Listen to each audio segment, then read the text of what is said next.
여러분 안녕하십니까, 진성호입니다. 오늘은 아주 슬픈 뉴스입니다.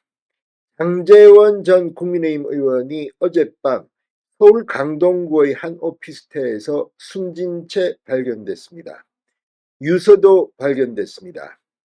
자, 최근 이 고소를 당해서 상당히 고민을 했던 것 같습니다. 장제원 전 의원, 한때는 윤 대통령의 당선의 1등 공신으로 대통령 당선인 비서실장을 지냈습니다. 그리고 윤 대통령의 재임 기간 중 임명직은 하지 않겠다고 이야기했고, 지난 총선에는 불출마했습니다.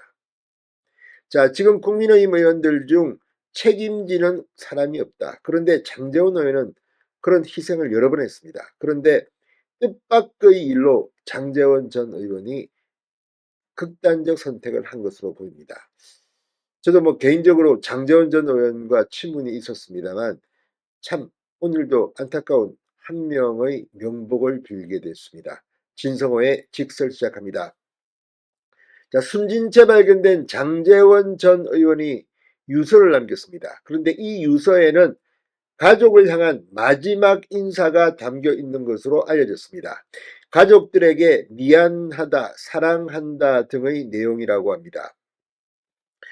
자, 다만 장제원 전 의원을 성폭력 혐의로 고소한 고소인에 대한 언급이 있었는지는 알려지지 않았습니다. 경찰 관계자는 범죄 혐의점은 없다. 구체적인 사망 원인을 현재 조사 중이라고만 했습니다.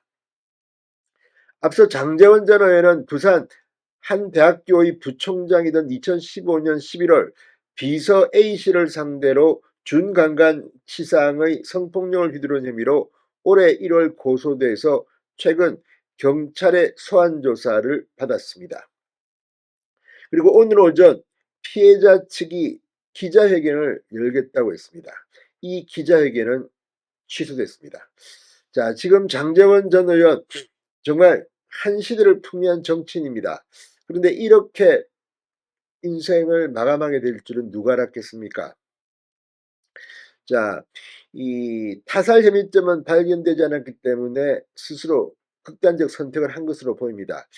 장제원 전 의원의 최근 모습, 중앙일보에 따르면 어제도 주변에 업무 관련 지시를 하는 등 평소와는 확연히 다른 모습이 보이지 않았다고 합니다. 다만 최근에는 주변에 혼자 있고 싶다는 뜻을 보였던 것으로 알려졌습니다. 자, 강동구에 있는 이 오피스텔, 이 장제원 전 의원의 지역구는 부산 사상구입니다. 이 강동구의 오피스텔은 개인 업무 등 용도로 임대 사용해 온 것으로 전해졌습니다.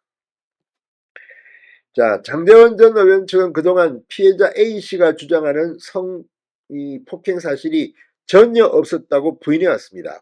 지난달 28일 경찰 소환 조사 때도 혐의를 전면 부인한 것으로 전해졌습니다. 변호인도 이런 의견을 언론에 공개하기도 했습니다. 그러나 어제 A씨 측이 사건 당시 장제원 전 의원이 잠들어 있을 때 호텔 방 안 상황 등을 촬영한 것이라며 사진과 동영상 등 증거자료를 수사기관에 제출했다고 밝혔습니다. A씨 측은 오늘 오전 10시에 기자회견을 열고 고소경위 등을 설명할 계획이었으나 장 전 의원의 사망 소식이 알려지면서 기자회견을 취소했습니다. 자, 당사자의 사망으로 이 경찰 수사는 공소권 없음으로 종결될 것으로 보입니다.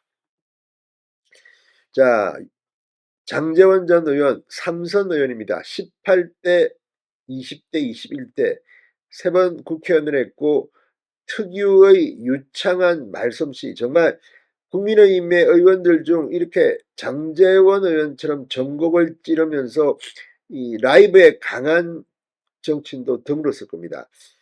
과거 19대 의원이 불출마 선언을 하고 당시 TV조선 등의 프로그램, 시사 프로그램에서 아주 격정적인 이 토론으로 인기를 끌었습니다. 그리고 19대를 거르고 20대는 무소속으로 출마해서 당선됐습니다.